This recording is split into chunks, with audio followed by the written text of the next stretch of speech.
தேனியில் உள்ள முதியோர் பராமரிப்பு மையத்தில் உயிரிழந்த முதியோர்களின் உடல்களை அடக்கம் செய்ய இடமில்லாமல் பரிதவிக்கும் அவலம் ஏற்பட்டுள்ளது. அரசு வழங்கிய நிலத்தை ஒன்றிய சேர்மனின் கொடுக்க விடாமல் தடுப்பதாகவும் குற்றச்சாட்டு எழுந்துள்ளது. அதை பற்றி விவரிக்கின்றது இந்த செய்தி தொகுப்பு.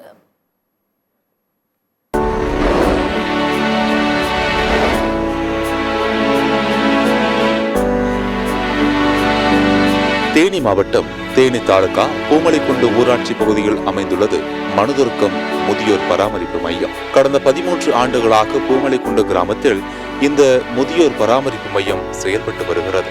தற்போது இங்கு சுமார் 26 ஆதரவற்ற முதியோர்கள் தங்க வைக்கப்பட்டு பராமரிக்கப்பட்டு வருகின்றனர். இந்த பராமரிப்பு இல்லத்தில் உள்ள ஆதரவற்ற முதியவர்கள் வயது முதிர்வு மற்றும் உடல்நல குறைவு காரணமாக உயிரிழக்கக்கூடிய சூழலில் அவர்களை அடக்கம் செய்ய போதிய இடவசதி இல்லாத காரணத்தால் கடந்த 2019ஆம் ஆண்டு முதல் தற்போது வரை முதியோர்களை அடக்கம் செய்ய இடம் கேட்டு தொடர்ந்து மாவட்ட நிர்வாகத்திற்கு மனுவானது அளிக்கப்பட்டு வருகிறது.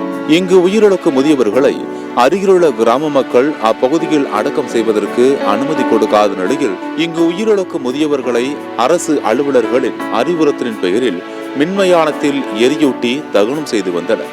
இந்நிலையில் காவல்துறை மற்றும் சமூக நலத்துறை அதிகாரிகள் ஆகியோர் முதியோர்களை தகனம் செய்யக்கூடாது என்றும் அவர்களை அடக்கம் மட்டுமே செய்ய வேண்டும் எனவும் தெரிவித்ததன் அடிப்படையில் அவர்களை அடக்கம் செய்ய இடம் கேட்டு கடந்த 2019ஆம் ஆண்டு முதல் தற்போது வரை தொடர்ந்து மாவட்ட நிர்வாகத்திடம் மனுக்களை அளித்து வருகின்றனர் மனதுருக்கம் முதியோர் பராமரிப்பு மைய நிர்வாகம்.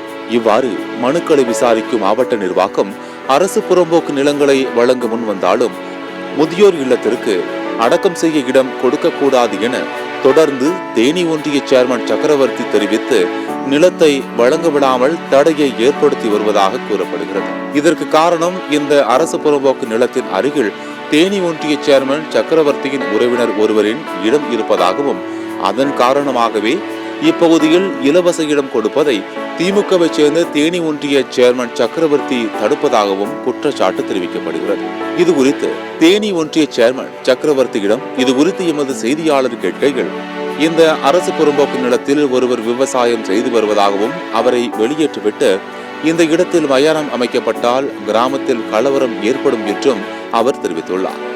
இந்த முதியோர் பராமரிப்பு மையத்தில் இதுவரை 120 பேர் உயிரிழந்துள்ளனர். ஆனால் மனதுருக்கம் முதியோர் பராமரிப்பு மையத்தில் உள்ள ஆழ்துளை கிணறு, சமையலறை, மழைநீர் சேகரிப்பு தொட்டி உள்ளிட்ட பகுதியில் மட்டுமே இதுவரை 41 ஆதரவற்ற முதியவர்கள் அடக்கம் செய்யப்பட்டுள்ளனர். இந்நிலையில் கடந்த சில தினங்களுக்கு முன்னர் 2 முதியவர்கள் உயிரிழந்தனர். ஏற்கனவே 41 இறந்த உடல்கள் வளாகத்தில் புதைக்கப்பட்டுள்ளதால் மீண்டும் அதே இடத்தில் உடலை புதைக்க முடியாமல் 2 நாட்களாக அவர்களது உடலை வைத்துக் கொண்டு என்ன செய்வது என்று தெரியாது தவித்து வந்தனர் பராமரிப்பு மைய நிர்வாகிகள். அவர்கள் வேறு வழியின்றி அரசு அதிகாரிகளின் அறிவுறுத்தலின்படி முதியோர் பராமரிப்பு மையத்திலேயே அடக்கம் செய்தனர். ஏற்கனவே 41 பேர் அடக்கம் செய்யப்பட்ட நிலையில் இந்த 2 முதியவர்களையும் சேர்த்து அடக்கம் செய்யப்பட்டவர்களின் எண்ணிக்கை 43ஆக உயர்ந்துள்ளது. இந்த விவகாரம் குறித்து தாசில்தார் ராணியிடம் எமது செய்தியாளர் விசாரித்த போது கடந்த 2019ஆம் ஆண்டில் அப்போதைய ஆட்சியர் முதியோர் பராமரிப்பு மையத்திற்கு அதே பகுதியில் அரசின் புறம்போக்கு நிலத்தில் 25 சென்ட் நிலத்தை வழங்கியதாகவும் ஆனால் அந்த நிலத்தில் ஒருவர் விவசாயம் செய்து வருவதாகவும் விரைவில் அந்த இடம் மீட்டு கொடுக்கப்படும் எனவும் தெரிவித்தார். இது குறித்து வேதனை தெரிவித்த பராமரிப்பு மைய நிர்வாகி பேதுரு ராஜன் கூறுகையில் தாங்கள் கடந்த 13 ஆண்டுகளாக இந்த சேவையில் ஈடுபட்டு வருவதாக தெரிவித்த பேதுரு ராஜன் தொடர்ந்து நம்மிடம் கூறுகையில் தேனி மாவட்டத்தினுடைய அந்த சேர்மன் தேனி சேர்மனா இருக்கக்கூடிய திரு சக்கரவர்த்தி அவர்கள் என்ன செய்யறாங்க அப்படின்னா, இந்த இடத்துல நான் வந்து உனக்கு மயானம் கொடுக்கறதுக்கு நான் அனுமதிக்க மாட்டேன், நான் இருக்கிறது வரைக்கும் நீ இந்த இடத்துல நீ வந்து வாங்கவே முடியாது அப்படின்னு சொல்லி ஒவ்வொரு அதிகாரிகளும் அவங்க எடுக்கக்கூடிய அந்த முயற்சியை வந்து இவர் அங்கே தடை பண்ணுறாரு. இப்போ நம்ம போய் மனு கொடுத்துட்டோம், மனு கொடுத்து எங்கள் மனுவுக்கு நீங்கள் விசாரிக்கலையே அப்படின்னு சொல்லி நம்ம கேட்கும்போது இல்லை சேர்மன் வந்து அதை அனுமதிக்க மாட்டேங்கிறாங்க, நீங்கள் சேர்மன்கிட்ட பேசுங்க அப்படிங்கிறாங்க. அப்போ நாங்கள் நேரடியாகவே சேர்மன்கிட்ட போய் நாங்கள் 2-3 முறை நாங்கள் பேசணும்.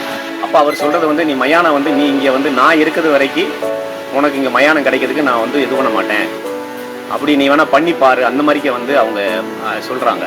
இப்போ எங்களுக்கு என்ன செய்கிறதுன்னு தெரியல. இப்போ நம்ம புதன்கிழமை இறந்தது வந்து நாங்கள் எங்கள் நடந்து போகிற அந்த வழியிலே வந்து நாங்கள் அடக்கம் பண்ணியிருக்கோம். இப்போ இந்த நேற்று ஒரு முதியவர் இறந்துட்டாரு, பேர் கணபதி, அவர் 85 வயசு ஆகுது, அவர் இறந்துருக்கிறாரு. அவரை நாங்கள் நல்லடக்கம் செய்கிறதுக்கு என்ன பண்ணுறது என்ன செய்கிறதுன்னு தெரியல. தேனி மாவட்ட கலெக்டர் நான் பார்க்கறதுக்காண்டி போயிருந்தேன். அவங்க இல்லை. அப்போ அவங்களுடைய அந்த பிசிட்ட நான் பேசும்போது அவங்க தாசில்தாருக்கு தகவல் சொன்னாங்க. தாசில்தார் உடனே வந்து பார்க்கறதுக்காக வேண்டி வந்திருந்தாங்க.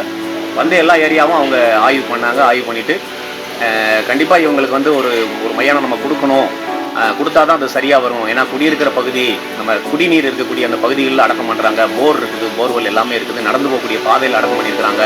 நம்ம கொடுக்கணும் அப்படின்னு சொல்லி அவங்க முடிவு பண்ணிவிட்டு ஒரு சர்வே நம்பரு விஓவை கொடுத்ததை அவங்க வாங்கிட்டு போகிறாங்க.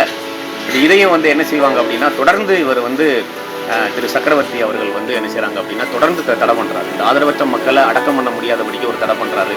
எனவே உடனடியாக தமிழக முதலமைச்சர் முதியோர் பராமரிப்பு மையத்தில் தங்களது இன்னுயிரை துறக்கும் முதியோரின் உடல்களை அடக்கம் செய்ய ஏற்கனவே ஒதுக்கப்பட்ட 25 சென்ட் இடத்தை மீட்டு முதியோர் பராமரிப்பு மைய நிர்வாகத்திடம் ஒப்படைக்க மாவட்ட நிர்வாகத்திற்கு பரிந்துரை செய்ய வேண்டும் என கோரிக்கை விடுத்துள்ளனர் முதியோர் பராமரிப்பு மைய நிர்வாகிகள். சத்தியம் தொலைக்காட்சியின் செய்திகளுக்காக தேனி மாவட்ட செய்தியாளர் ஜெயவாழ்வுடன் சத்தியம் தொலைக்காட்சியில் செய்திக்குழு.